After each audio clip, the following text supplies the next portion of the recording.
स्वागत है आप सभी का हमारे चैनल हिंदी साहित्य साधना में। हम लोग रामचंद्र शुक्ल कृत हिंदी साहित्य के इतिहास में भक्ति काल को पढ़ रहे हैं, जिसमें हम लोग आज निर्गुण धारा प्रेम मार्गी सूफी शाखा को पढ़ने वाले हैं। तो चलिए वीडियो को स्टार्ट करते हैं।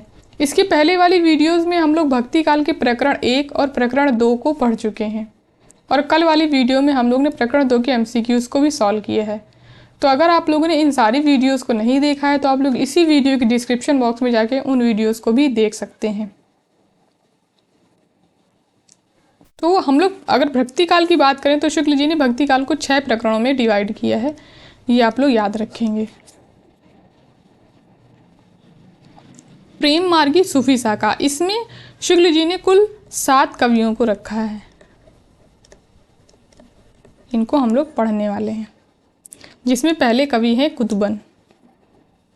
इसकी PDF को आप मेरे टेलीग्राम चैनल हिंदी साहित्य साधना पर जाकर ले सकते हैं, वहाँ मैं इसकी PDF को सेंड कर दूंगी और इससे संबंधित मैं 5 से 10 क्वेश्चन भी डालती हूँ। तो अगर आप लोग उसको सॉल्व करना चाहते हैं उन प्रश्नों को, तो आप लोग मेरे टेलीग्राम चैनल को ज्वाइन कर सकते हैं।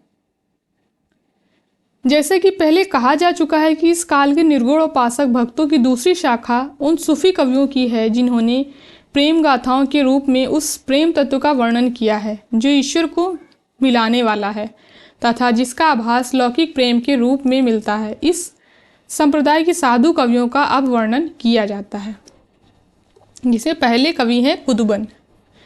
ये चिश्ती वंश के शेख बुरहान के शिष्य थे और जौनपुर के बादशाह हुसैन शाह के आश्रित थे। तो इसमें आप लोग याद रखेंगे कि ये जो कवि हैं ये किसके शिष्य हैं और इनके आश्रय, ये किस राजा के आश्रय में रहते थे और इनकी रचना कौन है, रचना में नायक कौन है, क्योंकि पेपर में ये रचना के साथ नायक भी दिया होता है और फिर वो मिलान करने के लिए प्रश्न आ जाते हैं। तो आप लोग को इसके नायक और नायिका जरूर पता होना चाहिए। इतनी चीज़ें आप लोग ध्यान देते हुए चलेंगे। तो ये जो थे ये चिश्ती वंश के शेख बुरहान के शिष्य थे और जौनपुर के बादशाह हुसैन शाह के आश्रित थे। अतः इनका समय विक्रम की 16वीं शताब्दी के मध्य भाग संवत 1550 था। इन्होंने मृगावती नाम की एक कहानी दोहे चौपाई के क्रम से सन 909 हिजरी संवत दिया है, संवत 1558 में लिखी, जिसमें चंद्रनगर के राजा गणपति देव के राजकुमार और कंचनपुर के राजा रूप मुरारी की कन्या मृगावती की प्रेम कथा का वर्णन है। यहाँ पर राजकुमार का नाम इसमें नहीं दिया हुआ, केवल राजकुमारी का नाम दिया है। इस कहानी के द्वारा कवि ने प्रेम मार्ग के त्याग और कष्ट का निरूपण करके साधक के भगवत प्रेम का स्वरूप दिखाया है। बीच बीच में सूफियों की शैली पर बड़े सुंदर रहस्यमय आध्यात्मिक आभास हैं। तो ये देख करके आपसे पूछा जा सकता है कि ये किस कहानी के बारे में बताया गया यहाँ पर। तो ये मृगावती कहानी के बारे में इन पंक्तियों में बताया गया है। अब आगे इस कहानी का सार दिया हुआ, इसको हम लोग देख लेते हैं।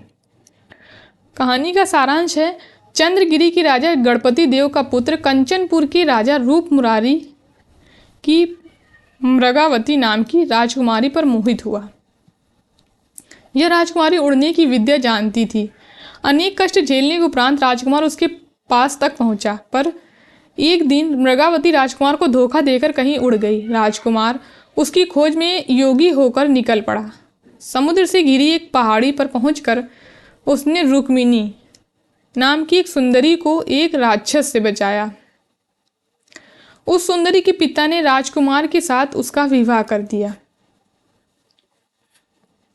अंत में राजकुमार उस नगर में पहुंचा जहां अपने पिता की मृत्यु पर राज सिंहासन पर बैठकर मृगावती राज्य कर रही थी। वहां पर 12 वर्ष रहा। पता लगने पर राजकुमार के पिता ने घर बुलाने के लिए दूत भेजा। राजकुमार पिता का संदेशा पाकर मृगावती के साथ चल पड़ा और उसने मार्ग में रुक्मिणी को भी ले लिया। राजकुमार बहुत दिनों तक आनंद पूर्वक रहा, पर अंत में आखेट के समय हाथी से गिरकर उसकी मृत्यु हो गई। कैसे मृत्यु हुई थी ये भी आप लोग याद रखेंगे, हो सकता है कि इससे पूछ लिया जाए रचना से। उसकी दोनों रानियां प्रिय के मिलने की उत्कंठा में बड़े आनंद के साथ सती हो गई, यानी वो भी दोनों उसी के साथ मर गई। फिर यहाँ पे ये पंक्ति इंपॉर्टेंट है, रुक्मिणी पुनि वैसी ही मरी गई, कुलवंत सत सो सती भई, बाहर वह भीतर वह होई, पर बाहर को रहे न जोई, विधि कर चरित न जाने जानू, सो सिरजा सो जाहि नियानू। तो इन पंक्तियों को आप लोग याद रखेंगे, ये मृगावती की पंक्तियां हैं। फिर दूसरे कवि आते हैं मंझन। आप लोग जो ये कवि दिए हुए इनका क्रम भी याद रखेंगे पेपर में, क्योंकि इनका क्रम भी पूछ लिया जाता है। इनके संबंध में कुछ भी ज्ञात नहीं है, केवल इनकी रचना मधुमालती की एक खंडित प्रति मिली है, जिसमें इनकी कोमल कल्पना और स्निग्ध हृदयता का पता लगता है। मृगावती के समान मधुमालती में भी 5 चौपाइयों यानी अर्थालियों के ऊपर एक दोहे का क्रम रखा गया है। तो सूफी शाखा में जो रचनाएं हुई हैं उसमें यही क्रम अपनाया गया है, 5 चौपाइयों पर एक दोहा। केवल पद्मावत में कुछ अलग किया गया है। पर मृगावती की अपेक्षा इसकी कल्पना भी विशद है और वर्णन भी अधिक विस्तृत और हृदयग्राही है। आध्यात्मिक प्रेम भाव की व्यंजना के लिए प्रकृति के भी अधिक दृश्यों का समावेश मंझन ने किया है। कहानी भी कुछ अधिक जटिल और लंबी है, जो अत्यंत संक्षेप में नीचे दी गई है। यहाँ पर मृगावती की कथा दी गई है। इसमें आप लोग पात्रों को जरूर ध्यान में रखते हुए चलेंगे। कनेसर नगर के राजा सूरजभान के पुत्र मनोहर, तो यहाँ पर नायक है मनोहर, नामक एक सोए हुए राजकुमार को अप्सराएं रातों रात महारस नगर की राजकुमारी मधुमालती की चित्रसारी में रखाई। ये नायक हो गया मनोहर और मधुमालती नायिका रखाई। वहां पर जागने पर दोनों का साक्षात्कार हुआ और दोनों एक दूसरे पर मोहित हो गए। पूछने पर मनोहर ने अपना परिचय दिया और कहा, मेरा अनुराग तुम्हारे ऊपर कई जन्मों का है। जिस दिन मैं इस संसार में आया उस दिन से तुम्हारा प्रेम मेरे हृदय में उत्पन्न हुआ। तो ये किसने कहा था? ये मनोहर ने कहा था। बातचीत करते करते दोनों एक साथ सो गए और अप्सराएं राजकुमार को उठाकर फिर उसके घर पर रख आईं। जब दोनों अपने अपने स्थान पर जगे तब प्रेम में बहुत व्याकुल हुए। राजकुमार वियोग से विकल होकर घर से निकल पड़ा और उसने समुद्र मार्ग से यात्रा की। मार्ग में तूफान आया जिसमें इष्ट मित्र इधर-उधर बह गए। राजकुमार एक पटरी पर बहता हुआ जंगल में जा लगा, जहां एक स्थान पर एक सुंदर स्त्री पलंग पर लेटी हुई थी। पूछने पर जान पड़ा कि वह चित विश्रामपुर के राजा चित्रसेन की कुमारी प्रेमा है। इसमें नायक और नायिका के साथ उपनायक और उपनायिका की भी कल्पना की गई है, ये आप लोग याद रखेंगे, जिसे एक राक्षस उठा लाया था। मनोहर कुमार ने उस राक्षस को मारकर प्रेमा को उद्धार किया। प्रेमा ने मधुमालती का पता बताकर कहा कि वह मेरी सखी है, मैं उससे तुझसे मिला दूंगी। मनोहर को लिए हुए प्रेमा अपने पिता की नगर में आई। मनोहर के उपकार को सुनकर प्रेमा का पिता उसका विवाह मनोहर के साथ करना चाहता है, पर प्रेमा यह स्वीकार कर देती है कि मनोहर मेरा भाई है और मैंने उसे उसकी प्रेम पात्री मधुमालती से मिलाने का वचन दिया है। दूसरे दिन मधुमालती अपनी माता रूपमंजरी के साथ, तो यानी मधुमालती की माता का नाम है रूपमंजरी, के साथ प्रेमा के घर आई और प्रेमा ने उसके साथ मनोहर कुमार का मिलाप करा दिया। सवेरे रूपमंजरी ने चित्रसारी में जाकर मधुमालती को मनोहर के साथ पाया। जगने पर मनोहर ने अपने को दूसरे स्थान पर पाया और रूपमंजरी अपनी कन्या को भला बुरा कहकर मनोहर का प्रेम छोड़ने को कहने लगी। जब उसने ना माना तब माता ने शाप दिया, यानी रूपमंजरी ने अपनी पुत्री मधुमालती को शाप दिया कि तू पक्षी हो जा। जब वह पक्षी होकर उड़ गई तब माता बहुत पछताने और विलाप करने लगी, पर मधुमालती का कहीं पता न लगा। मधुमालती उड़ती उड़ती बहुत दूर निकल गई। कुंवर ताराचंद नाम के एक राजकुमार ने उस पक्षी की सुंदरता देख उसे पकड़ना चाहा, तो यहाँ पर उपनायक हो गया ताराचंद्र, कुंवर ताराचंद। मधुमालती को ताराचंद का रूप मनोहर से कुछ मिलता जुलता दिखाई दिया, इससे वह कुछ रुक गई और पकड़ ली गई। ताराचंद ने उसे सोने के पिंजरे में रखा। एक दिन मधुमालती ने प्रेम की सारी कहानी ताराचंद से कह सुनाई, जिसे सुनकर उसने प्रतिज्ञा की कि मैं तुझे तेरे प्रियतम मनोहर से अवश्य मिलाऊंगा। अंत में वह उस पिंजरे को लेकर महारस नगर पहुंचा। मधुमालती की माता अपनी पुत्री को पाकर बहुत प्रसन्न हुई और उसने मंत्र पढ़कर उसके ऊपर जल छिड़का। वह फिर से पक्षी से मनुष्य हो गई, यानी मधुमालती पक्षी से फिर से मनुष्य हो गई। मधुमालती के माता पिता ने ताराचंद के साथ मधुमालती का ब्याह कराने का विचार किया, पर ताराचंद ने कहा, मधुमालती मेरी बहन है और मैंने प्रतिज्ञा की है कि मैं जैसा होगा वैसे मनोहर से मिलाऊंगा। मधुमालती की माता सारा हाल लिखकर प्रेमा के पास भेजती है। मधुमालती भी उसे अपने चित्त की दशा लिखती है। वह दोनों पत्रों को लिए हुए दुख कर रही थी कि इतने में उसके पास एक सखी आकर संवाद देती है कि राजकुमार मनोहर योगी के वेश में आ पहुंचा है। मधुमालती का पिता अपनी रानी सहित दल बल के साथ राजा चित्रसेन यानी प्रेमा के पिता के नगर में आ जाता है और वहाँ मधुमालती और मनोहर का विवाह हो जाता है। मनोहर, मधुमालती और ताराचंद तीनों बहुत दिनों तक प्रेमा के यहाँ अतिथि बनकर रहते हैं। एक आखेट से लौटने पर ताराचंद प्रेमा और मधुमालती को एक साथ झूला झूलते देख प्रेमा पर मोहित होकर मूर्छित हो जाता है। यानी ताराचंद जो है वो प्रेमा पर मोहित होकर मूर्छित हो जाता है। मधुमालती और उसकी सखियाँ उसका उपचार में लग जाती हैं। इसके आगे की प्रति खंडित है, यानी इसके आगे की जो बुक है वो खंडित है, पर कथा के झुकाव से अनुमान होता है कि प्रेमा और ताराचंद का भी विवाह हो गया होगा, ऐसा शुक्ल जी अनुमान कर रहे हैं। अब यहाँ पर ये पंक्ति इंपॉर्टेंट है कि कवि ने नायक और नायिका के अतिरिक्त उपनायक और उपनायिका की भी योजना करके कथा को तो विस्तृत किया ही है, साथ ही प्रेमा और ताराचंद के चरित्र द्वारा सच्ची सहानुभूति, अपूर्व संयम और निस्वार्थ भाव का चित्र दिखाया है। तो ये देखिए, आपसे पूछा जा सकता है कि किस ग्रंथ के बारे में है ये, तो ये मधुमालती के बारे में है, ये आप लोग याद रखेंगे। जन्म जन्मांतर और न्योन्यंतर के बीच प्रेम की अखंडता दिखाकर मंझन ने प्रेम तत्व की व्यापकता और नित्यता का आभास दिखाया है। सूफियों के अनुसार यह सारा जगत ऐसे रहस्यमय प्रेम सूत्र में बंधा है जिसका अवलंबन करके जीव उस प्रेम मूर्ति तक पहुंचाने का मार्ग पा सकता है। सूफी सब रूपों में उसकी छिपी ज्योति देखकर मुग्ध होते हैं। जैसे कि मंजन कहते हैं कि देखत ही पहचानो तो ही यही रूप जही छंदरियो मोही। ये पंक्तियाँ इंपॉर्टेंट हैं। फिर यहाँ पर ये पंक्ति बहुत ही ज़्यादा इंपॉर्टेंट है। ईश्वर का विरह सूफियों के यहाँ भक्ति की प्रधान संपत्ति है, जिसके बिना साधना के मार्ग में कोई प्रवृत्त नहीं हो सकता, किसी की आँख नहीं खुल सकती।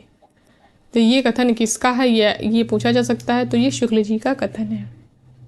फिर यहाँ पर ये पंक्ति इंपॉर्टेंट है। बिरह अवधि अवगाहा पारा, कोटि माही एक परय तपारा, बिरह की जगत अविर्था नाही, बिरह रूप यह सृष्टि समाही। विरह, जिसके हृदय में वह विरह होता है उसके लिए यह संसार स्वच्छ दर्पण हो जाता है और इसमें परमात्मा के आभास अनेक रूपों में पड़ते हैं। तब वह देखता है कि सृष्टि के सारे रूप, सारे व्यापार उसी प्रकार का विरह प्रकट कर रहे हैं। तो यहाँ ये पंक्तियाँ भी इम्पोर्टेंट हैं। ये भाव प्रेम मार्गी संप्रदाय के सब कवियों में पाए जाते हैं। मंझन की रचना का यद्यपि ठीक संवत ज्ञात नहीं हो सका है, पर निसंदेह है कि रचना विक्रम संवत 1550 और 1595 के बीच में और बहुत संभव है कि इसी के बीच में रची गई होगी। ये जो काल है ये पद्मावत का रचना काल है। कि मृगावती के कुछ पीछे हुई इस शैली की सबसे प्रसिद्ध और लोकप्रिय ग्रंथ पद्मावत में जायसी ने अपने पूर्व बने हुए इस प्रकार के काव्यों का उल्लेख संक्षेप में किया है। यानी पद्मावत में इन ग्रंथों का उल्लेख किया गया है। विक्रम धसा प्रेम के बारा, सपनावती कहे गयु पतारा, मधुपाक्ष मुग्धावती लागी, गगनपुर होइगा बैरागी, राजकुंवर कंचनपुर गयऊ, मिर्गावती कहे जोगी भयऊ, साधे कुंवर खंडावल जोगू, मधु मालतीकर कीन वियोगू, प्रेमावती कहे सुरबत साधा, ऊषा लागी अनिरुद्ध बर बाधा। तो यहाँ पर मृगावती, मधुमालती और मुग्धावती इन सब का उल्लेख किया गया है। इन पद्यों में जायसी के पहले की 4 काव्यों का उल्लेख है, मुग्धावती, मृगावती, मधुमालती और प्रेमावती। इनमें से मृगावती और मधुमालती का पता चल गया, शेष अभी तो नहीं मिले हैं। यानी मृगावती और मधुमालती का तो पता चल गया, मुग्धावती, प्रेमावती ये 2 ग्रंथ अभी नहीं मिले हैं। जिस क्रम से ये नाम आए हैं वह यदि रचना काल के क्रम के अनुसार माना जाए तो मधुमालती की रचना कुदबन की मृगावती के पीछे ठहरती, यानी उसके बाद। जायसी का जो उद्धरण दिया गया है उसमें मधुमालती के साथ मनोहर का नाम नहीं है, खंडावत नाम है। यहाँ पर आप लोग देखेंगे तो ये नाम है। पद्मावत की हस्तलिखित प्रतियां प्रायः फारसी अक्षरों में ही मिलती हैं। मैंने 4 ऐसी प्रतियां देखी हैं जिन सब में नायक का नाम ऐसा लिखा है जिसे खंडावत, कुंडावत, कंडावत, गंधावत इत्यादि ही पढ़ सकते हैं। केवल एक हस्तलिखित प्रति हिंदू विश्वविद्यालय के पुस्तकालय में ऐसी है जिसमें साफ मनोहर पाठ है। उस्मान की चित्रावली का जो उल्लेख है उसमें भी कुंवर का नाम मनोहर है। मधुमालती होई रूप दिखावा, प्रेम मनोहर होई तहावा। यही नाम मधुमालती की उपलब्ध प्रतियों में भी पाया जाता है। पद्मावत की पहले मधुमालती की बहुत अधिक प्रसिद्धि थी, यानी जब ये पद्मावत की रचना नहीं की थी जायसी ने, उसके पहले मधुमालती की बहुत अधिक प्रसिद्धि थी। जैन कवि बनारसी दास ने अपने आत्मचरित में संवत 1660 में, इनका आत्मचरित था अर्धकथानक, ये आप लोग याद रखेंगे। उसमें संवत 1660 के आसपास की अपनी इश्कबाजी वाली दिनचर्या का उल्लेख करते हुए लिखा है कि उस समय में हाट बाजार जाना छोड़ घर में पड़े पड़े मृगावती और मधुमालती नाम की पोथियां पढ़ा करता था। यहाँ पर लिख रहे हैं कि तब घर में बैठे रहे, नाहिन हाट बाजार, मधुमालती मृगावती पोथि द्वय उचार, इन्हीं दोनों को पढ़ा करते थे। तो ये प्रश्न पेपर में पूछा जा सकता है कि कवि बनारसी दास ने अपने आत्मचरित अर्धकथानक में किन 2 ग्रंथों का उल्लेख किया है, तो मधुमालती और मृगावती, ये आप लोग याद रखेंगे। कवित्व सवैया बनाने वाले एक मंझन पीछे हुए जिन्हें इनसे सर्वथा पृथक समझना चाहिए। फिर तीसरे जो कवि हैं वो हैं मलिक मोहम्मद जायसी। इनको हम लोग बहुत ध्यान से पढ़ेंगे क्योंकि ये हमारे यूनिट 5 हिंदी कविता में भी लगे हुए हैं, तो इसको हम लोग बहुत ध्यान से पढ़ेंगे। ये प्रसिद्ध सूफी फकीर शेख मुहीदी यानी मुहीनुद्दीन के शिष्य थे और जायस में रहते थे। ये शिष्य आप लोग याद रखें किसके सिद्ध से, शेख मुहीदी यानी मोइनुद्दीन के शिष्य थे और जायस में रहते थे। इनकी एक छोटी सी पुस्तक आखिरी कलाम के नाम से फारसी अक्षरों में छपी मिली। यह सन 936 हिजरी अर्थात सन 1528 ईस्वी के लगभग बाबर के समय में लिखी गई थी। तो पेपर में प्रश्न पूछा जा सकता है कि आखिरी कलाम जो पुस्तक है वो किस मुगल बादशाह के समय में लिखी गई थी, तो बाबर के समय में लिखी गई थी वो। इसमें बाबर की प्रशंसा है। इस पुस्तक में मलिक मोहम्मद जायसी ने अपने जन्म के संबंध में लिखा है कि भा अवतार मोर 9 सदी 30 बरस ऊपर कवि बदी। तो इसमें जायसी ने अपने जन्म के संबंध में लिखा है आखिरी कलाम में।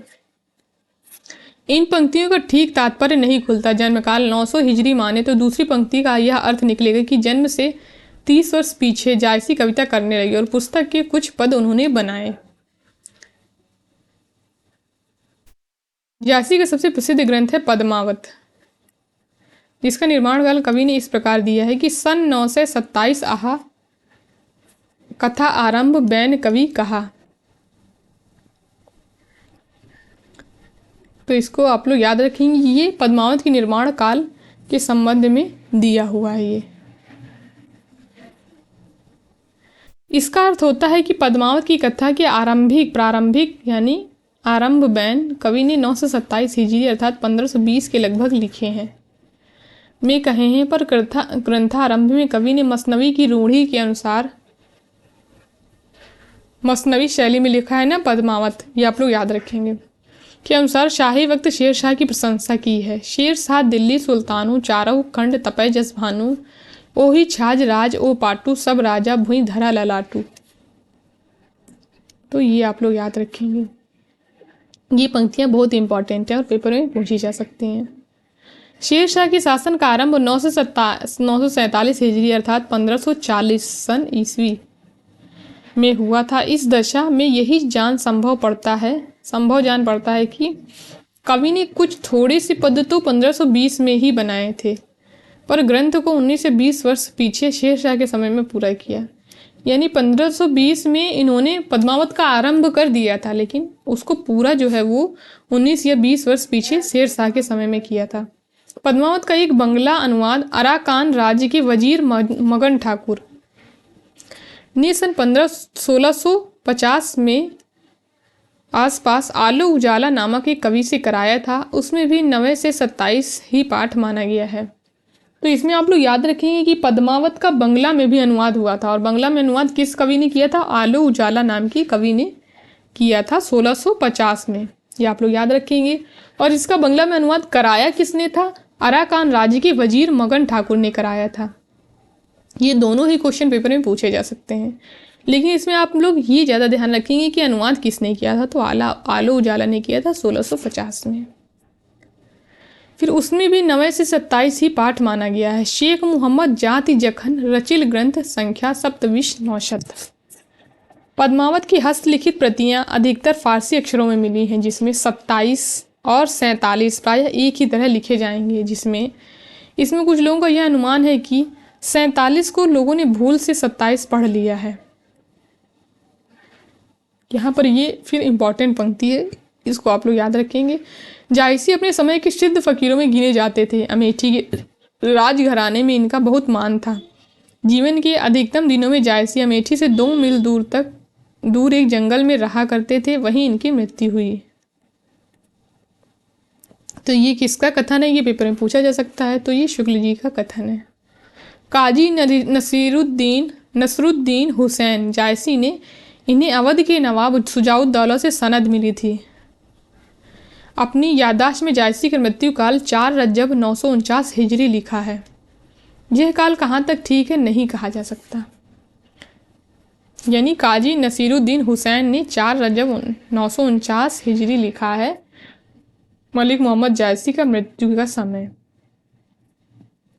फिर यहाँ पर ये पंक्तियाँ इंपॉर्टेंट है कि ये काने और देखने में कुरूप थे। कहते हैं शेरशाह इनके रूप को देखकर हंसा था। इस पर यह बोले मोही का हसेसी की कोहररी। तो ये पंक्तियाँ देकर पूछा जा सकता है कि रामचंद्र शुक्ल ने किस कवि के संदर्भ में कहा है। तो ये मलिक मोहम्मद जायसी के संदर्भ में कही हैं ये पंक्तियाँ, मतलब दी हुई हैं ग्रंथ में, इतिहास में। ये आप लोग याद रखेंगे। इनके समय में इनके शिष्य फकीर इनके बनाए भावपूर्ण दोहे चौपाइयाँ गाते फिरते थे। इन्होंने 3 पुस्तकें लिखी, एक तो प्रसिद्ध पद्मावत, दूसरी अखरावट, तीसरी आखिरी कलाम। तो ये पेपर में ये प्रश्न पूछा जा सकता है कि जायसी की किन किन रचनाओं का उल्लेख किया है शुक्ल जी ने। तो 3 रचनाओं का उल्लेख किया है, पद्मावत, अखरावट और आखिरी कलाम। फिर अब इन रचनाओं के अंदर क्या है ये यहाँ पर दिया हुआ है। अखरावट में वर्णमाला के एक एक अक्षर को लेकर सिद्धांत संबंधी तत्वों से भरी चौपाइयाँ कही गई हैं। तो अखरावट से समझ ही आता है कि अक्षर संबंधी इसमें सिद्धांत हैं। तो इससे आपको इसकी विषय वस्तु याद रखने में आसानी होगी। इस छोटी सी पुस्तक में ईश्वर सृष्टि, ईश्वर प्रेम आदि विषयों पर विचार प्रकट किए गए हैं। फिर आखिरी कलाम में कयामत का वर्णन है। तो पेपर में प्रश्न 1 पर पूछा गया था कि जायसी की किस रचना में कयामत का वर्णन है। तो आखिरी कलाम में है, ये आप लोग याद रखेंगे। फिर यहाँ से ये पंक्तियाँ इंपॉर्टेंट है कि जायसी के अक्षय कीर्ति का आधार पद्मावत, जिनके पढ़ने से यह प्रकट हो जाता है कि जायसी का हृदय कैसा कोमल और प्रेम की पीर से भरा हुआ था। क्या लोक पक्ष में क्या अध्यात्म पक्ष में, दोनों ओर उसकी गूढ़ता, गंभीरता और सरसता विलक्षण दिखाई देती है। तो ये पंक्तियाँ जो है ये इंपॉर्टेंट हैं और जायसी के संबंध में शुक्ल जी ने कही हैं, ये आप लोग याद रखेंगे। फिर यहाँ पे ये भी पंक्तियाँ इंपॉर्टेंट हैं। कबीर ने अपनी झाड़ फटकार के द्वारा हिंदू और मुसलमानों से के कट्टरपन को दूर करने का जो प्रयास किया वह अधिकतर चढ़ाने वाला सिद्ध हुआ। ये पंक्तियाँ देखिए आपसे पूछा जा सकता है कि ये पंक्तियाँ भक्ति के लिए किस प्रकरण में दी हुई हैं, तो आप लोग कन्फ्यूज हो जाएंगे। तो ये आप लोग याद रखिए कि ये प्रकरण 3 में दी हुई हैं, सूफी शाखा के अंतर्गत। अपने नित्य जीवन में जिस हृदयाभास का अनुभव मनुष्य कभी कभी किया करता है, उसकी अभिव्यंजना उससे ना हुई। कुतुबन, जायसी आदि प्रेम कहानी के कवियों ने प्रेम का शुद्ध मार्ग दिखाते हुए उन सामान्य जीवन दशाओं को सामने रखा जिनका मनुष्य मात्र के हृदय पर एक सा प्रभाव दिखाई पड़ता है। हिंदू हृदय और मुसलमान आमने सामने करके अजनबीपन मिटाने वालों में इन्हीं का नाम लेना पड़ेगा। यानी सूफी शाखा के कवियों के संबंध में शुक्ल जी कह रहे हैं। फिर यहाँ पर ये इंपॉर्टेंट पंक्ति है, इन्होंने मुसलमान होकर हिंदुओं की कहानियाँ हिंदुओं की ही बोली में पूरी सहृदयता से कहकर उनके जीवन की मर्मस्पर्शी अवस्थाओं के साथ अपने उदार हृदय का पूर्ण सामंजस्य दिखा दिया। कबीर ने यहाँ तक की पंक्ति ये इम्पॉर्टेंट है। तो किसके संबंध में कहा है? ये सूफी शाखा के कवियों के संबंध में कहा है। कबीर ने केवल भिन्न प्रतीत होती हुई परोक्ष सत्ता की एकता का आभास दिया था। प्रत्यक्ष जीवन की एकता का दृश्य सामने रखने की आवश्यकता बनी थी, यह जायसी द्वारा पूरी हुई। तो यहाँ पर ये पंक्तियाँ इंपॉर्टेंट हैं, ये आप लोग याद रखेंगे। फिर पद्मावत में प्रेम गाथे की परंपरा पूर्ण प्रौढ़ता को प्राप्त मिलती है। यह उस परंपरा में सबसे अधिक प्रसिद्ध ग्रंथ है। इसकी कहानियों में भी विशेषता है। इसमें इतिहास और कल्पना का योग है। चित्तौड़ की महारानी पद्मिनी या पद्मावती का इतिहास हिंदू हृदय के मर्म को स्पर्श करने वाला है। फिर यहाँ से ये पंक्तियाँ इंपॉर्टेंट हैं। जायसी ने यद्यपि इतिहास प्रसिद्ध नायक और नायिका ली हैं, पर उन्होंने अपनी कहानी का रूप वही रखा है जो कल्पना के उत्कर्ष द्वारा साधारण जनता के हृदय में प्रतिष्ठित था। इस रूप में इस कहानी का पूर्वार्ध तो बिल्कुल कल्पित है और उत्तरार्ध ऐतिहासिक आधार पर है। तो इन पंक्तियों में जायसी की किस रचना का उल्लेख है, किस रचना के बारे में बताया गया है? तो पद्मावत के बारे में बताया गया है। ये आप लोग याद रखेंगे। अब यहाँ पर पद्मावत की कथा जो है वो संक्षेप में दी जा रही है, इसको हम लोग पढ़ लेते हैं। इसमें आप लोग इसके पात्रों को याद रखेंगे। सिंघल द्वीप की राजा गंधर्व सेन की कन्या पद्मावती के रूप और गुण जगत में अद्वितीय थी। उसके योग्य वर कहीं नहीं मिलता था। उसके पास हीरामन नाम का एक सुआ था, जिसका वर्ण सोने के समान था और जो पूरा वाचाल और पंडित था। एक दिन वह पद्मावती से उसके वर ना मिलने के विषय में कुछ कह रहा था कि राजा ने सुन लिया और बहुत कोप किया। सुआ राजा के डर से एक दिन उड़ गया था। पद्मावती ने सुनकर बहुत विलाप किया। सुआ वन में उड़ता उड़ता एक बहेलिया के हाथ में पड़ गया, जिसने बाजार में लाकर उसे चित्तौड़ के एक ब्राह्मण के हाथ बेच दिया। उस ब्राह्मण को 1 लाख देकर चित्तौड़ के राजा रत्नसेन ने उसे लिया। धीरे धीरे रत्नसेन उसे बहुत चाहने लगा। एक दिन जब राजा शिकार को गया, तब उसकी रानी नागमती, यहाँ पर इन पात्रों को आप लोग याद रखेंगे, पद्मावती, रत्नसेन, नागमती, जिसे अपने रूप का बड़ा गर्व था, आकर सुए से पूछा कि संसार में मेरे समान सुंदरी भी कहीं हैं। इस पर सुआ हंसा और उसने सिंघल की पद्मिनी का वर्णन करके कहा कि उसमें और तुम में दिन और अंधेरी रात का अंतर है। रानी ने इस भय से कि कहीं सुआ राजा से भी पद्मिनी की रूप की प्रशंसा न करे, उसे मारने की आज्ञा दे दी। पर चेरी ने उसे राजा के भय से मारा नहीं, अपने घर छिपा रखा। लौटने पर जब सुए के बिना राजा रत्नसेन बहुत व्याकुल और क्रुद्ध हुआ, तब सुआ लाया गया और उसने सारी व्यथा कह सुनाई। पद्मिनी के रूप का वर्णन सुनकर राजा मूर्छित हो गया। अंत में वियोग से व्याकुल होकर उसकी खोज में जोगी होकर निकल पड़ा। उसके आगे आगे राह दिखाने वाला हीरामन सुआ था, यानी रत्नसेन को राह दिखाने वाला हीरामन सुआ था, और साथ में 16,000 कुंवर जोगियों के वेश में थे। कलिंग से जोगियों का यह दल बहुत जहाजों में सवार होकर सिंघल की ओर चला और अनेक कष्ट झेलने के उपरांत सिंघल पहुंचा। वहां पहुंचने पर राजा तो शिव के मंदिर में जोगियों के साथ बैठकर पद्मावती का ध्यान और जप करने लगा, और हीरामन सुए ने जाकर पद्मावती से यह सब हाल कहा। राजा के प्रेम की सत्यता के प्रभाव से पद्मावती प्रेम में विकल हुई। श्री पंचमी के दिन पद्मावती शिव पूजन के लिए उस मंदिर में गई, पर राजा उसके रूप को देखते ही मूर्छित हो गया। उसका दर्शन अच्छी तरह न कर सका। जागने पर राजा बहुत अधीर हुआ। इस पर पद्मावती ने कहला भेजा कि समय पर तो तुम चूक गए, अब तो इस दुर्गम सिंघलगढ़ पर चढ़ सको तभी मुझे देख सकते हो। शिव से सिद्धि प्राप्त कर राजा रात को जोगियों सहित गढ़ में घुसने लगा, पर सवेरा हो गया और पकड़ा गया। राजा गंधर्व सेन की आज्ञा से रत्नसेन को सूली देने ले जा रहे थे। कितने में 16,000 जोगियों ने गढ़ को घेर लिया। महादेव, हनुमान आदि सारे देवता जोगियों की सहायता के लिए आ गए। गंधर्व सेन की सेना हार गई। अंत में जोगियों के बीच शिव को पहचान कर गंधर्व सेन उसके पैरों के पर गिर पड़ा और बोला, पद्मावती आपकी है, जिसको चाहे दीजिए। इस पर रत्नसेन के साथ पद्मावती का विवाह हो गया और दोनों चित्तौड़गढ़ आ गए।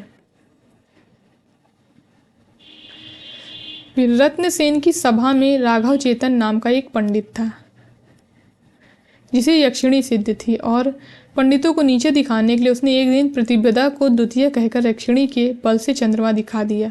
जब राजा को यह कार्यवाही मालूम हुई तब उसने राघव चेतन को देश से निकाल दिया। राघव राजा से बदला लेने और भारी पुरस्कार की आशा से दिल्ली के बादशाह अलाउद्दीन के दरबार में पहुंचा और उसने दान में पाए हुए पद्मावती के कंगन को दिखाकर उसके रूप को संसार से ऊपर बताया। अलाउद्दीन ने पद्मिनी को भेज देने के लिए राजा रत्नसेन को पत्र भेजा, जिसे पढ़कर राजा अत्यंत क्रुद्ध हुआ और लड़ाई की तैयारी करने लगा। कई वर्ष तक अलाउद्दीन चित्तौड़ घेरे रहा पर उसे तोड़ न सका। अंत में उसने छलपूर्वक संधि का प्रस्ताव भेजा। राजा ने उसे स्वीकार करके बादशाह की दावत की। राजा के साथ शतरंज खेलते समय अलाउद्दीन ने पद्मिनी की रूप की झलक सामने रखे हुए एक दर्पण में देखी, जिसे देखते ही वह मूर्छित होकर गिर पड़ा। प्रस्थान के दिन जब राजा बादशाह को बाहरी फाटक तक पहुंचाने गया तब अलाउद्दीन के छिपे हुए सैनिकों द्वारा पकड़ लिया गया और दिल्ली पहुंचाया गया। पद्मिनी को जब यह समाचार मिला तब वह व्याकुल हुई, परंतु एक वीर छत्राणी के समान अपने पति के उद्धार का उपाय सोचने लगी।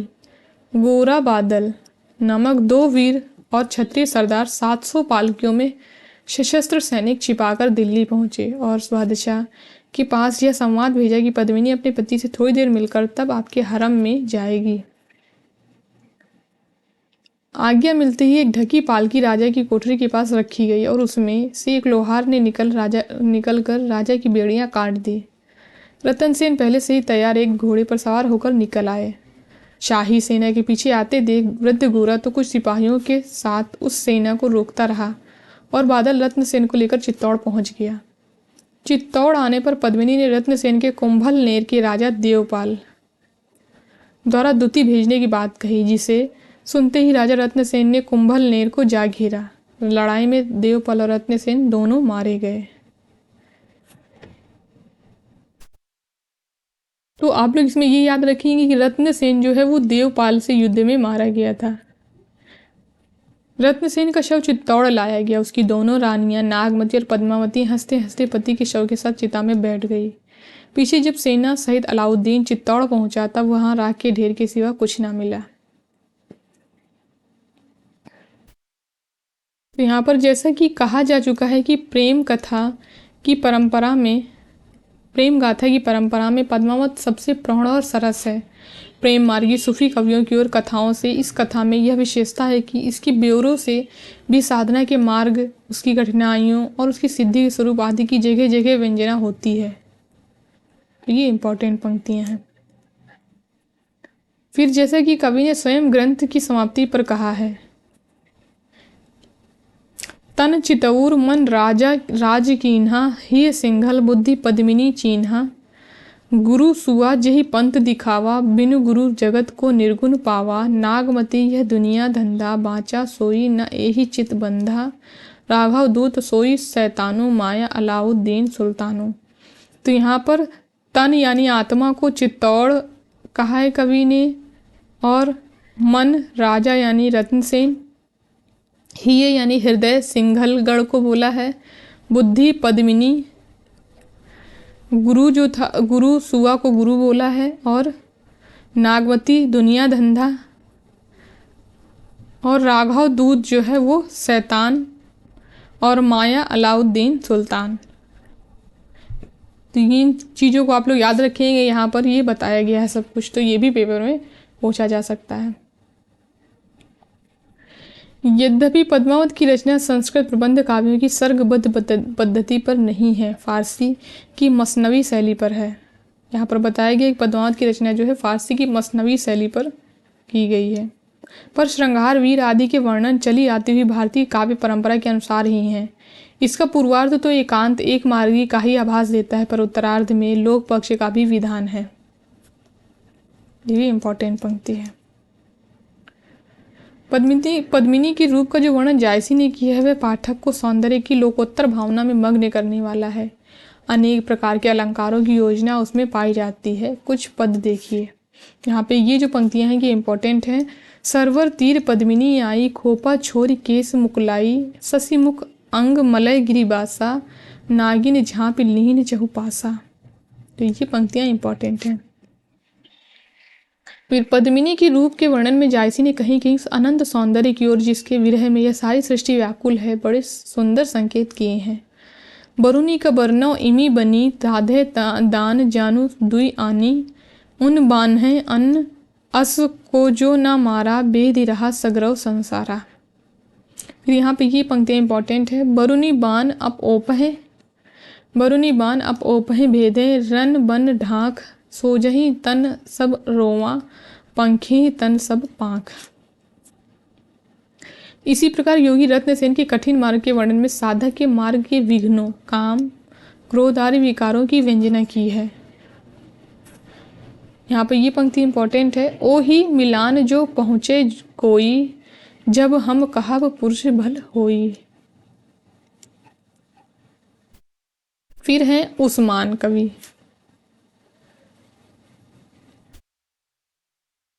ये जहांगीर के समय में वर्तमान थे, तो इनके समय में मुगल बादशाह थे जहांगीर, और गाजीपुर के रहने वाले थे। इनके पिता का नाम हुसैन, शेख हुसैन और शेख हुसैन था, मतलब इनके पिता का नाम जो था वो शेख हुसैन था। ये 5 भाई थे। यहाँ पर चारों भाइयों के नाम दिए हुए शेख अजीज, शेख मनुउल्लाह, शेख फैजुल्लाह, शेख हसन और उस्मान। 5 भाई थे। इन्होंने अपना उपनाम मान लिखा है। ये शाह निजामुद्दीन चिश्ती की शिष्य परंपरा में हाजी बाबा के शिष्य थे। ये आप लोग याद रखेंगे कि ये हाजी बाबा के शिष्य थे। उस्मान ने सन 1022 हिजरी अर्थात 1613 ईस्वी में चित्रावली नाम की पुस्तक लिखी है। इन पुस्तकों का सन भी पेपर में पूछ लिया जाता, तो आप लोग इनके प्रकाशन वर्ष को जरूर याद रखेंगे।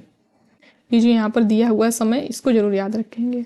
पुस्तक के आरंभ में कवि ने स्तुति के उपरांत पैगंबर और 4 खलीफा बादशाह जहांगीर की तथा शाह निजामुद्दीन और हाजी बाबा की प्रशंसा लिखी। यानी चित्रावली में 4 खलीफा की और बादशाह जहांगीर की, शाह निजामुद्दीन यानी हाजी बाबा की प्रशंसा लिखी है।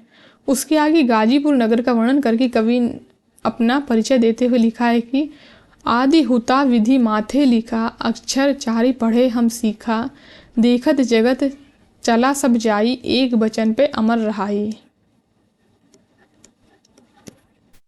ये इंपॉर्टेंट पंक्तियां और चित्रावली की हैं, ये आप लोग याद रखेंगे। कवि ने योगी ढूंढन खंड में काबुल, बदख्शां, खुरासान, रूस, शाम, मिस्र, इस्तांबुल, गुजरात, सिंघल द्वीप आदि अनेक देशों का उल्लेख किया है।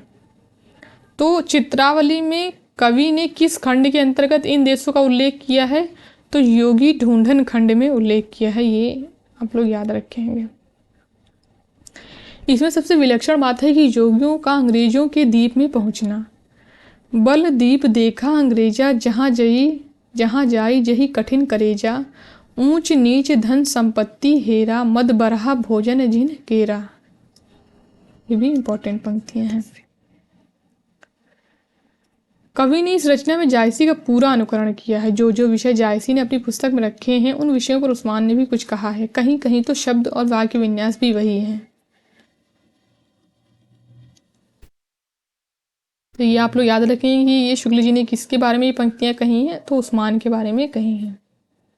पर विशेषता यह है कि कहानी बिल्कुल कवि की कल्पित है। जैसा कि कवि ने स्वयं कहा है कि कथा एक मैं हिय उपाई, कहत मीठ और सुनत सुहाई। अब यहाँ पर उसका सारांश दिया जा रहा है चित्रावली का। कहानी का सारांश यह है कि नेपाल के राजा धरणीधर पमार ने पुत्र के लिए कठिन व्रत पालन करके शिव पार्वती के प्रसाद से सुजान, नायक का नाम यहाँ पर सुजान है, नामक एक पुत्र प्राप्त किया। सुजान कुमार एक दिन शिकार में मार्ग भूल देव यानी प्रेत की मढ़ी में जा सोया। देव ने आकर उसकी रक्षा स्वीकार की। एक दिन वह देव अपने एक साथी के साथ रूपनगर की राजकुमारी चित्रावली की वर्षगांठ का उत्सव देखने के लिए गया और अपने साथ सुजान कुमार को भी लेता गया। और कोई उपयुक्त स्थान ना देख देवों ने राजकुमारी की चित्र सारी में ले जाकर रखा और आप उत्सव देखने लगे। कुमार राजकुमारी का चित्र टंगा देख उस पर आसक्त हो गया और अपना भी एक चित्र बनाकर उसी की बगल में टांग कर सो गया। देवलोग उसे उठाकर फिर उसी मढ़ी में रख आए। जागने पर कुमार को चित्रावली घटना स्वप्न सी मालूम हुई, पर हाथ में रंग लगा देख उसके मन में घटना के सत्य होने का निश्चय हुआ और वह चित्रावली के प्रेम में विकल हो गया। इसी बीच उसके पिता के आदमी आकर उसको राजधानी ले गए, पर वहाँ वह अत्यंत खिन्न और व्याकुल रहा। अंत में अपने सहपाठी सुबुद्धि नामक एक ब्राह्मण के साथ वह फिर उसी मढ़ी में गया। वहाँ पर बड़ा भारी अन्य सत्र खोल दिया। राजकुमारी चित्रावली भी उसका चित्र देख प्रेम विवल हुई और उसने अपने नपुंसक भृत्यों को जोगियों के वेश में राजकुमार का पता लगाने के लिए भेजा। इधर एक कुटीचर ने राजकुमारी की माँ हीरा से चुगली की। कुमार का यह चित्र धो डाला, यानी जो वो टांग आया था बना के उसको धो डाला। कुमारी ने जब यह सुना तो उसने कुटीचर का सिर मुड़वाकर उसे निकाल दिया। कुमारी की भेजी हुई जोगियों में से एक सुजान कुमार उस अन्न सत्र तक पहुंचा और राजकुमार को अपने साथ रूपनगर ले आया। वहाँ एक शिव मंदिर में उसका कुमारी के साथ साक्षात्कार हुआ, पर ठीक से इसी अवसर पर कुटीचर ने राजकुमार को अंधा कर दिया और एक गुफा में डाल दिया, जहाँ उसे एक अजगर निगल गया। पर उसके विरह की ज्वाला से घबराकर उसने उसे एक चट से उगल दिया। वहीं पर एक वन मानुष ने उसे एक अंजन दिया, जिससे उसकी दृष्टि फिर ज्यों की त्यों हो गई। वह जंगल में घूम रहा था कि उसे एक हाथी ने पकड़ा, पर हाथी को एक पक्षीराज ले उड़ा। उसने घबराकर कुमार को समुद्र तट पर गिरा दिया। वहां से घूमता फिरता कुमार सागरगढ़ नामक नगर में पहुंचा और वहां राजकुमारी कमलावती की फुलवारे में विश्राम करने लगा। राजकुमारी जब सखियों के साथ वहां आई तब उसे देखकर मोहित हो गई और उसने उसे अपने यहाँ बुलाने के लिए बुलवाया भोजन के लिए बुलवाया। भोजन में अपना हार रखवाकर कुमारी ने चोरी के अपराध में उसे कैद कर लिया। इस बीच सोहिल नाम का कोई राजा कमलावती की रूप की प्रशंसा सुन उसे प्राप्त करने के लिए चढ़ आया था। सुजान कुमार ने उसे मार भगाया। अंत में सुजान कुमार की कमलावती से चित्रावली के ना मिलने तक समागम न करने की प्रतिज्ञा करके विवाह कर लिया। कमलावती को लेकर कुमार गिरनार की यात्रा के लिए गया। इधर चित्रावली की भेजी एक जोगी दूत ने गिरनार में उसे पहचाना और चट चित्रावली को जाकर संवाद दिया। चित्रावली का पत्र लेकर वह दूत फिर लौटा और सागरगढ़ में धुनी लगाकर बैठा। कुमार सुजान उस जोगी की सिद्धि सुन उसके पास आया और उसे जानकर उसके साथ रूपनगर गया। इसी बीच वहां पर सागरगढ़ के एक कथक ने चित्रावली के पिता की सभा में जाकर सोहिल राजा के युद्ध के गीत सुनाए,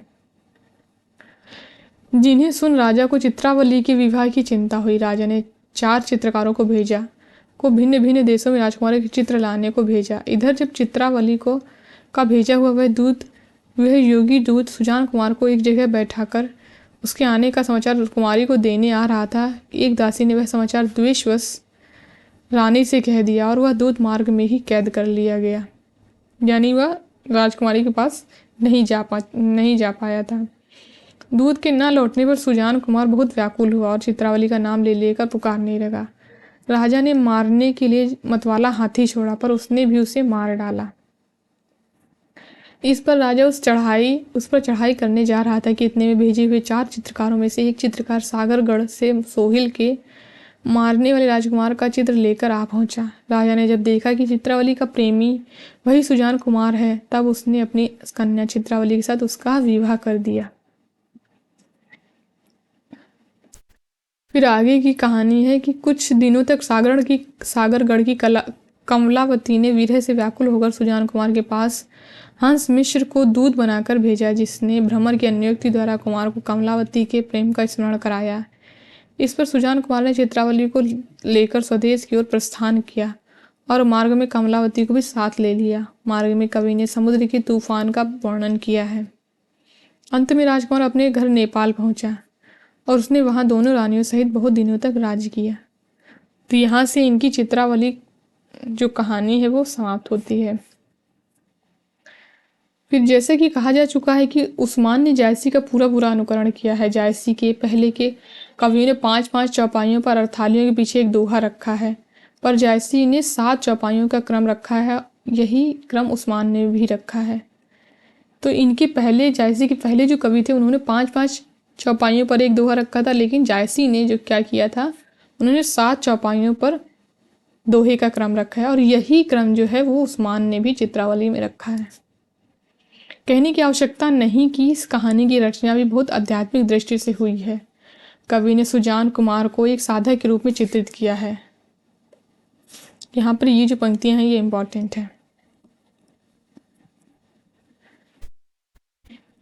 साधक के रूप में चित्रित नहीं किया है, बल्कि पौराणिक शैली का अवलंबन करके उसे परम योगी शिव के अंश के से उत्पन्न कहा है। महादेव जी राजा धरणीधर पर प्रसन्न होकर वर देते हैं कि देखु देत हो आपन अंसा, अब तोरे हुई हैं निज बंसा।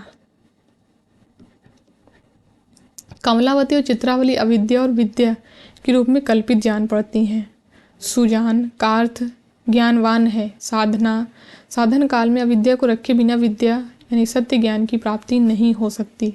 इसी से सुजान ने चित्रावली के प्राप्त न होने तक कमलावती के साथ समागम न करने की प्रतिज्ञा की थी। तो ये पंक्तियां किस ग्रंथ के संबंध में कही गई हैं? तो ये चित्रावली के संबंध में कही गई, ये आप लोग याद रखेंगे।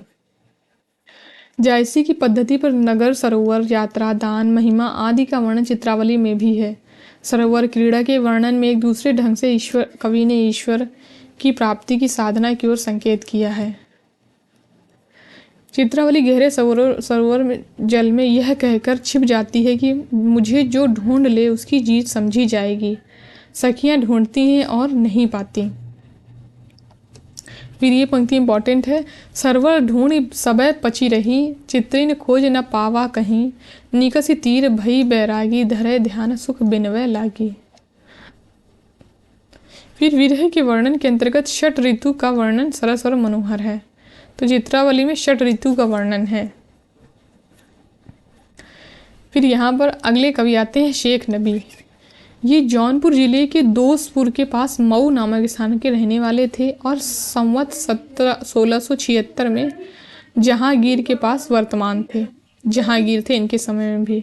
इन्होंने ज्ञानदीप नामक एक आख्यान काव्य लिखा है। शेख नबी का ग्रंथ है ज्ञानदीप, जिसमें राजा ज्ञानदीप और रानी देवजानी की कथा है। तो ये आप लोग याद रखें, ज्ञानदीप में राजा ज्ञानदीप और रानी देवजानी की कथा है।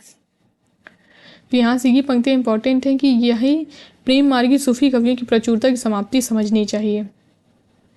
पर जैसा कहा जा चुका है कि काव्य क्षेत्र में जब कोई परंपरा चल पड़ती है तब उसके प्राचुर्य काल के पीछे भी कुछ दिनों तक समय पर उसकी शैलियों की रचनाएं थोड़ी बहुत होती रहती हैं, पर उनके बीच कालांतर भी अधिक रहता है, यानी समय का अंतर भी अधिक रहता है और जनता पर उनका प्रभाव भी वैसा नहीं रह जाता। अतः शेख नबी से प्रेम गाथा परंपरा समाप्त समझना चाहिए। तो ये पंक्तियां देखिए, आपसे पूछा जा सकता है कि ये जो कथन है ये किसका है? तो ये रामचंद्र शुक्ल का कथन है।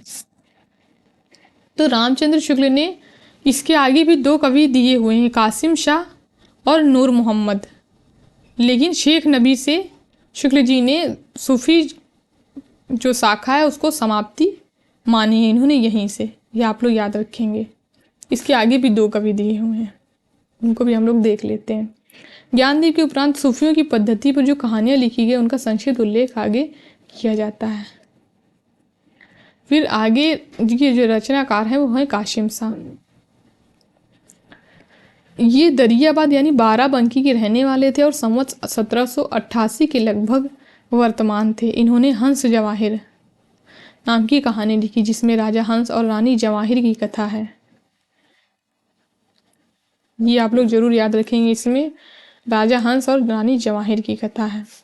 फारसी अक्षरों में छपी नामी प्रेस लखनऊ। इस पुस्तक की एक प्रति हमारे पास है। उसमें कवि ने शाही वक्त का इस प्रकार उल्लेख किया है कि मोहम्मद शाह दिल्ली सुल्तानु का मन गुण ओही केर बखानु, छाजय पाठ छत्र सिर ताजू, नावही शीस जगत के राजू। इसमें हंस जवाहिर में मोहम्मद शाह का वर्णन किया गया है, दिल्ली के सुल्तान। इनके समय में ये लिखी गई थी हंस जवाहिर। अपना परिचय इन शब्दों में दिया है कि दरियाबाद माझ में उठाऊं, अमान उल्लाह पिता कर नाऊं, तहवा मोही जन्म बिथि दीन्हा, कासिम शाह नाव जाति कर हीना। इन पंक्ति में वो अपना परिचय देते हैं। फिर यहाँ पर ये पंक्तियाँ इंपॉर्टेंट हैं। इनकी रचना बहुत निम्न कोटि की है। इन्होंने जगह जगह पर जायसी की पदावली तक ली है पर प्रौढ़ता नहीं है। तो ये किसके संबंध में कहा? ये कासिम शाह के संदर्भ में कहा है शुक्ल जी ने। ये आप लोग याद रखेंगे। फिर लास्ट कवि जो है वो है नूर मोहम्मद। ये दिल्ली के बादशाह मोहम्मद शाह के समय में थे। कासिम शाह भी मोहम्मद शाह के समय में ही थे और सबरहद नामक स्थान के रहने वाले थे जो जौनपुर आजमगढ़ की सरहद पर है। पीछे सबरहद से ये अपनी ससुराल भादों जिला आजमगढ़ चले गए। इनके ससुर शमसुद्दीन को और कोई वारिस ना था, इससे वे ससुराल में ही रहने लगे। नूर मोहम्मद के भाई मोहम्मद शाह सबरहद में ही रहे। नूर मोहम्मद के 2 पुत्र हुए, गुलाम हुसैन और नसरुद्दीन। नसरुद्दीन की वंश परंपरा में शेख फिदा हुसैन अभी वर्तमान है, जो सबरहद और कभी कभी भादों में भी रहा करते हैं। अवस्था है इनकी 80 वर्ष, यानी शेख फिदा हुसैन की अवस्था 80 वर्ष है। नूर मोहम्मद फ़ारसी के अच्छे आलिम थे और इनका काव्य भाषा काव्य ज्ञान और सब सूफ़ी कवियों से अधिक था। फ़ारसी में इन्होंने एक दीवान के अतिरिक्त रौज़तुल हकायक इत्यादि बहुत सी किताबें लिखी थी। तो ये नूर मोहम्मद के समय में ये पंक्तियाँ रामचंद्र शुक्ल ने कही हैं, जो असावधानी के कारण नष्ट हो गई। इन्होंने 1157 हिजरी अर्थात संवत 1801 में इंद्रावती नामक एक सुंदर आख्यान काव्य लिखा, जिसमें कालिंजर के राजकुंवर और आगमपुर की राजकुमारी इंद्रावती की प्रेम कहानी है। कवि ने प्रथानुसार उस समय के शासक मोहम्मद शाह की प्रशंसा इस प्रकार की है कि करो मोहम्मद शाह बखानू, सूरज है देहली सुल्तानो, धर्म पंथ जग बीच चलावा, निर्भर न सबरे सो दुख पावा।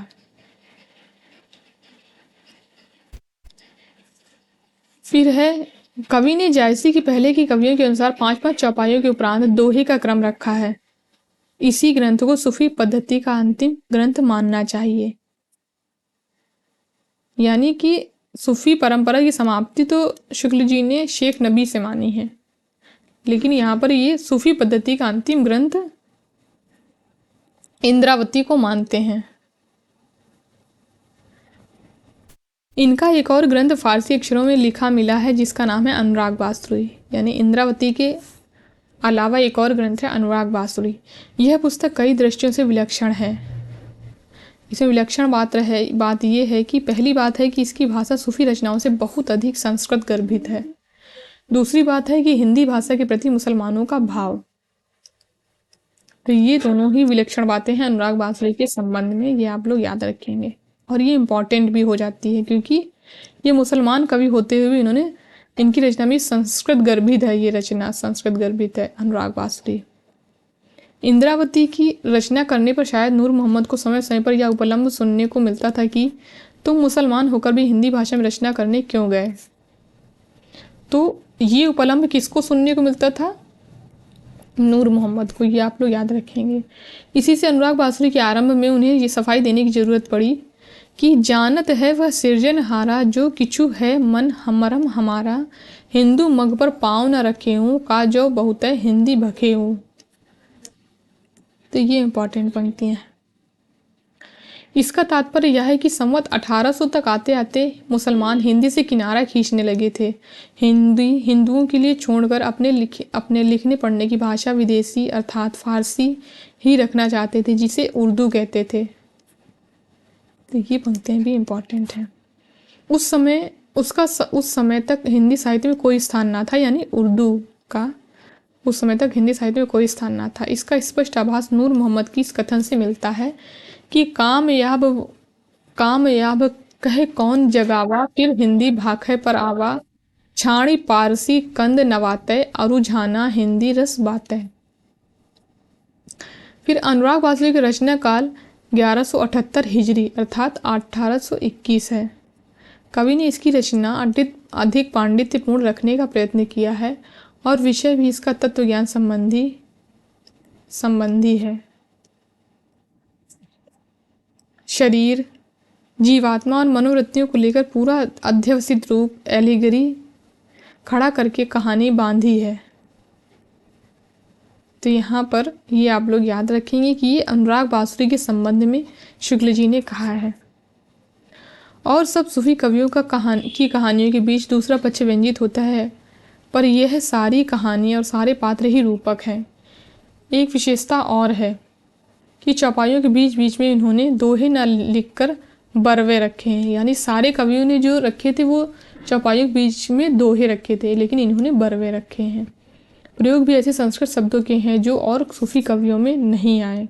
काव्य भाषा के अधिक निकट होने के कारण भाषा में कहीं कहीं ब्रज भाषा के शब्द और प्रयोग भी पाए जाते हैं।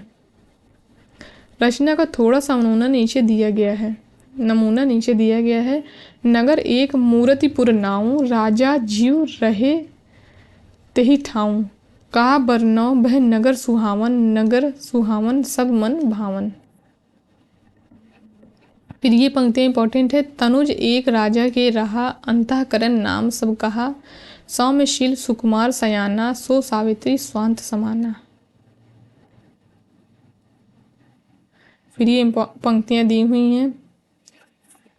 फिर जैसा कि कहा जा चुका है कि नूर मोहम्मद को हिंदी भाषा में कविता करने के कारण जगह जगह इसका सबूत देना पड़ा कि वे इस्लाम के पक्के अनुयायी हैं। अतः वे अपने इस ग्रंथ की प्रशंसा इस ढंग से करते हैं कि यह बांसुरी सुने सो कोई, हृदय स्रोत खुला जही होई, निसरत नाद बारुनी साथा, सुनी सुधि चेत रहे कही हाथा, सुनते जो यह शब्द मनोहर, होत अचेत कृष्ण मुरलीधर, यह मुहम्मदी जन की बोली, जामे कंद नबाते घोली।